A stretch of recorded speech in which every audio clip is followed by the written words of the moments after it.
First Lady Melania Trump.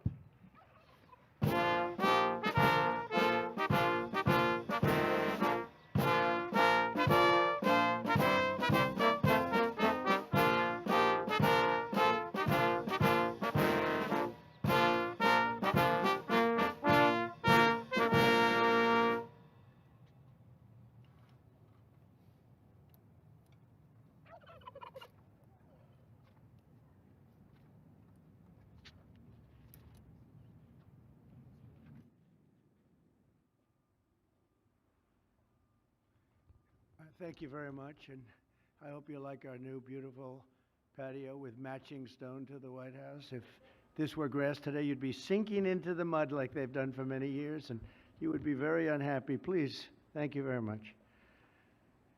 This was a big day. It's a pardon day for a very important beast. On behalf of the First Lady and the entire Trump family, I want to wish all Americans a very, very happy Thanksgiving. It's a great time of the year, and our country is doing really well, economically, like we've never done before. Today, we continue a time-honored American tradition. Boy, that's a well-trained turkey. See how happy he is? In a few moments, I will grant a full, absolute, and unconditional presidential pardon to two handsome Thanksgiving turkeys, and this is their lucky day. This is a lucky day for them.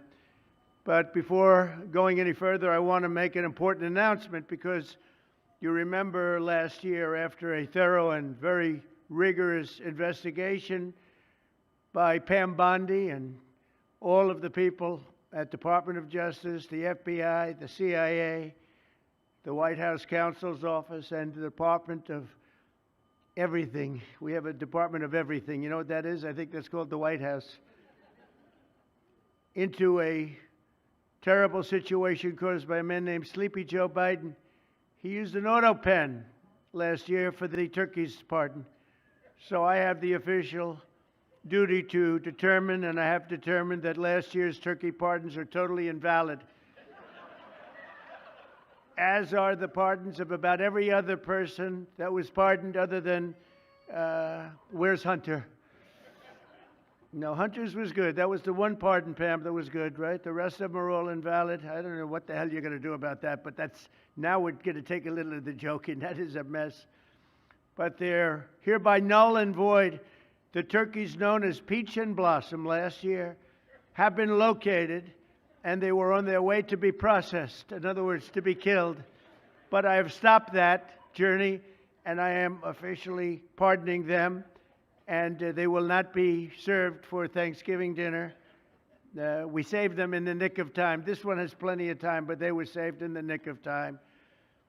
We're thrilled to be joined today by Vice President J.D. Vance, Second Lady Usha Vance, their daughter Mirabelle, and along with Attorney General Pam Bondi, Secretaries Marco Rubio, Scott Bessent, Pete Hegseth, Brooke Rollins, Howard Lutnick, Linda McMahon, Scott Turner, Administrator Lee Zeldin, who's done a great job. A nuclear power plant gets approved in less than a week. Okay? I'm only kidding, but pretty close to that. And we have more. Where is Lee? Stand up, Lee. One of my great superstars.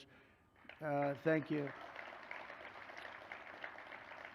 It used to take 20 years before you got rejected when you put in an application. Now we're doing them in a matter of weeks, right? And that's why we have the biggest plants anywhere in the world. We're leading in AI. We're leading in everything. Our auto plants are pouring back into our country. Wait till you see the jobs coming with them. But many of them are under construction, but Lee's done a great job in getting those approvals. I appreciate it very much. FBI Director Kash Patel, who's been very busy and doing a great job. Also, thank you, Kash. Along with members of, see, you got a following, Kash. Along with members of Congress, and in particular, I want to mention Jason Smith and David Rozier. Where are those two guys? Come on, stand up, fellas. What good people. Jason knows more about the tax code than any living human being. He knows so much, we don't even want to hear about it, right? Too complicated. So we're going to make it a simpler code. But we did in the great big beautiful bill that was just passed, your imprints all over that, and it's amazing. The biggest tax cuts in the history of our country for middle-income people. The biggest tax cuts in the history of our country for middle-income people, and the biggest jobs bill ever passed. And nobody thought we could get that one done. I'm glad. We actually put 4 years, actually probably 8 or 10 years, but we put 4 years worth of material into one great, big, beautiful bill. So that worked out very well, and I want to thank everybody for working on it. JD, that was a great, well, you know, we were going to do it in small bills. We're going to have 18 bills and do it along the process. I'm glad, Scott, that we got it done, because dealing with these Democrats, I think that was our one shot. But we have it all in one great, big, beautiful bill. Thanks as well to the chairman of the National Turkey Federation and the CEO of Butterball. That's a big deal. Jay Jandren. Where's Jay? Thank you. Stand up, Jay. Thank you very much. Along with his wife, Leslie, and their 3 children, as well as the farmer who raised these 2 magnificent birds, Travis Pittman, and Wayne County, North Carolina. I won Wayne County by a lot. That means you had to vote for Trump, I think. I won by 92%. I like Wayne County. They're doing all right, right? And this is like a record-setting turkey that's going to be saved. The turkeys being pardoned today go by the names of Gobble and Waddle. When I first saw their pictures, I thought we should send them, well, I shouldn't say this. I was going to call them Chuck and Nancy. But then I realized I wouldn't be pardoning them. I would never pardon those 2 people. I wouldn't pardon them. I wouldn't care what Melania told me. Darling, I think it would be a nice thing to do. I won't do it, darling. These are 2 of the largest turkeys ever presented to an American president, over 50 pounds each. It's the largest we've ever had. And those are big turkeys. Are they as good as the normal-sized turkey? Better or as good? Do they tend to be a little fatty, maybe? No, he said no. He knows the turkey business. Anyway, despite their size, Secretary Kennedy has formally certified that these are the first ever Maha turkeys. I don't know if I agree with that. These are Maha. In other words, they could be fat, but they're still Maha. They've been fattened on a steady diet of grass, beef, to allow the smoothies and all of the other things that they've been eating for this occasion. This was a really big occasion. But they've eaten every fattening food that you can eat. We wanted to really make them special, and they really are. They're like record-setting. I've never seen a turkey that big before. Are they violent at all? Will they attack as I walk over? Because if they were, I'll stay right up here. But as you know, we're a tough-on-crime administration. We are tough on crime. You know, our border had 0 people coming in for the last 7 months, right? 0. I mean, even I find that hard to believe. They had millions and millions of people pour into our border from prisons, from mental institutions, gang members, drug dealers. They poured in to our country like we were stupid people. We're not stupid people anymore. But nobody's ever seen anything. The job that they've done on the Tom Homan, Kristi Noem, the whole group, the job they've done on the border is almost like a miracle. We have, and the people that make these statistics that said 0, they've said 0 for the last 7 months. It has to be like a few people got in, but they say 0. And they're radical left Democrats to do the scoring. So I can't imagine they did that for us. The truth is, we have no people coming into our country illegally. It's an amazing statistic, and I'm very proud of it. And we have the most people working in the United States today, by far, than we ever had in the history of our country. So those are all good numbers. But instead of pardons, some of my more enthusiastic staffers were already drafting the paperwork to ship Gobble and Waddle straight to the terrorist confinement center in El Salvador. And even those birds don't want to be there. You know what I mean? It was a tough. I'd like to thank the president of that country. They do a rather efficient job. It's got to be the largest prison in history. I've never seen anything like it. And a lot of people are behaving on our streets now. You know, Washington, D.C. is considered a safe zone. This was one of our most unsafe places anywhere in the United States. It is now considered a totally safe city. I won't tell you about murders. We're having murders, like a lot of murders. on a weekly basis. We haven't had a murder in 6 months. And it doesn't sound good even to say that. We haven't had a murder in 6 months. But when you were averaging one and even sometimes two a week, and you haven't had one in 6 months, you can walk with your family down the middle of any street, go to a restaurant, you won't get in. They're opening new restaurants all over, and it's really been a beautiful thing to see. So Washington, D.C. is now a totally safe city. And a year ago, it was a criminal mess. We removed, Pam, 1,700 people, career criminals, and people that came to this city from Venezuela and many other places. They were let out of prisons, and they came here. They were Tren de Aragua, a lot of Tren de Aragua, that's from Venezuela. And we got them all the hell out of our country, or they're in prisons now. And you can walk down any street in Washington, and you're going to be just fine. And I want to thank the National Guard. I want to thank Pete Hegseth. The job you've done here is incredible. And I hear you having the same kind of success in Memphis, Tennessee, where you had an even worse situation. And Memphis crime is down 64% in 3 weeks. And by the time you have 4 or 5 weeks, you're going to have it down almost where there won't be crime. And we could do that in Chicago, by the way, if they would let us. If the mayor was a low IQ person, but he should understand this. This is a very serious thing. You saw all the crime that took place last night, the night before. The woman with the burning, they burned the woman. To be talking about that now, they burned this beautiful woman riding in a train. A man was arrested 72 times. 72 times, think of that. And they'll let him out again. The liberal judges will let him out again. But we're ready to go. You know, we've been moving toward Chicago. We have a governor that thinks it's wonderful that only like 7 people were killed this week.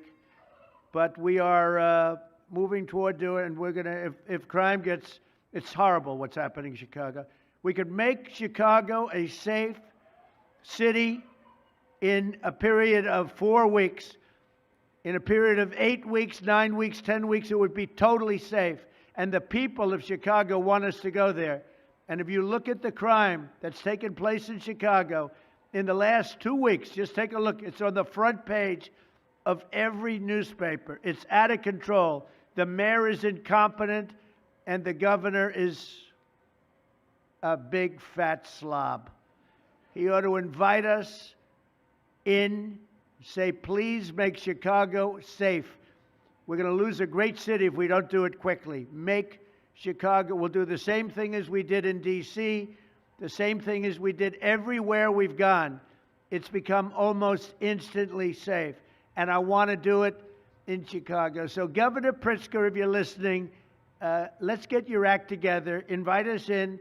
We're going to make your place so safe. You're not going to have these crimes that are making the newspapers and the front page of every newspaper and television story, news story. We'll make Chicago a safe place very quickly. I looked at the various cases, granting mercy, discovering that the terrible trauma that everyone's going through. And I had a little bit of a Pritzker joke. I was going to talk about Pritzker in size, but when I talk about Pritzker, I get angry because he's not letting us do the job. So I'm not going to tell my Pritzker joke. They have a very cute little joke, you know. Some speechwriter wrote some joke about his weight, but I would never want to talk about his weight. I don't talk about people being fat. I refuse to talk about the fact that he's a fat slob. I don't mention it. On a more serious note, as we gather around the dinner table, I'd like to lose a few pounds too, by the way. And I'm not going to lose it on Thanksgiving, I can tell you that, because I'm going to have a turkey, but it's not going to be that one. I hope all Americans will have the chance to enjoy the fellowship of family and friends and renew our faith in God's providence. 1 year ago, we were a dead country 1 year ago. The King of Saudi Arabia said it to me. He said it to me actually 4 months ago when I was in Saudi Arabia, Qatar, UAE. He said, you know, 1 year ago, the United States was a dead country, and now you've got the hottest country anywhere in the world that do. We're the hottest country. We have $18 trillion being invested as of now. We're not even close to being 1 year. The most ever was $2 trillion for a certain country I won't name when during the last administration. In 4 years, they had less than $1 trillion being invested in the country. In 9 months, we have over $18 trillion. It's a number that nobody has ever even thought possible. And that's in building plants and building so many things, investments in our country. Nobody's ever seen anything like it. But we have more people working. We have more people praying. The churches are coming back. I don't know if you've been reading that story, but religion is coming back to America. Some people say, oh, why would you mention that? To me, that's a big deal. And this Thanksgiving, we're also making incredible strides to make America affordable again. Walmart announced that the cost of their standard Thanksgiving meal is 25% lower than just 1 year ago. That's a big deal. According to the USDA, the price of Thanksgiving turkey is down 33% from its Biden era highs. Potatoes are down 13%. Ham is down 15% compared to last Thanksgiving. So we are down to a level that we haven't seen in a long time. Egg prices are down 86% since March, and gasoline will soon be hovering around $2 a gallon. Under our leadership, we passed the largest tax cuts in history, the largest spending cuts in history, the largest regulation cuts in history, and we have fully secured our southern border.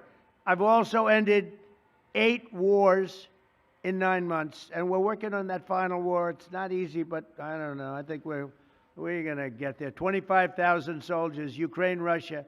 In the last month, 25,000 soldiers have died. So I think we're getting very close to a deal. We'll find out. I thought that one would have been gone quicker. We did 8. I thought that would have been an easier one, but I think we're making progress. In less than 1 year, we've accomplished more than most other administrations have accomplished in 8 years. And this is a very special Thanksgiving. We thank God for His many blessings and the great success that this country has seen in the short period of time. We draw strength from the love of family and friends, and we express our undying gratitude for the men and the women of the United States Armed Forces. We love them. We pray that peace and prosperity will continue to bless our land, and together we'll really just keep this great drive going to make America great again. MAGA, I think it's the greatest expression in the history of politics. Make America great again. So once again, Melania, thank you for doing such a great job and being such a great First Lady. And now let's go and give Gobble, Waddle.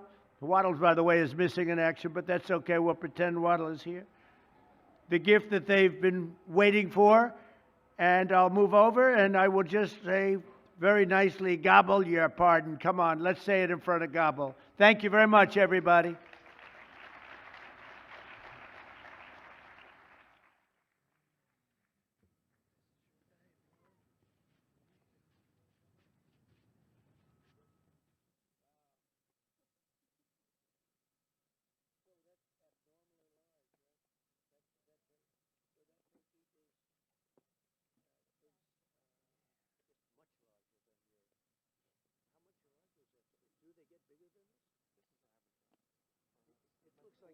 Looks like a rather violent bird. It's hard to play. Anyway, are you ready? Gobble. Oh, there you go. I just want to tell you this, very important. You are hereby unconditionally pardoned. He said, praise the Lord. Praise the Lord. There you go. You're right. Beautiful. That's great. Beautiful. Well, it's nice. Who would want to harm this beautiful bird? That's great. That's great. Thank you very much. Fantastic job. Thank you very much. Thank you. Thank you very much, everybody.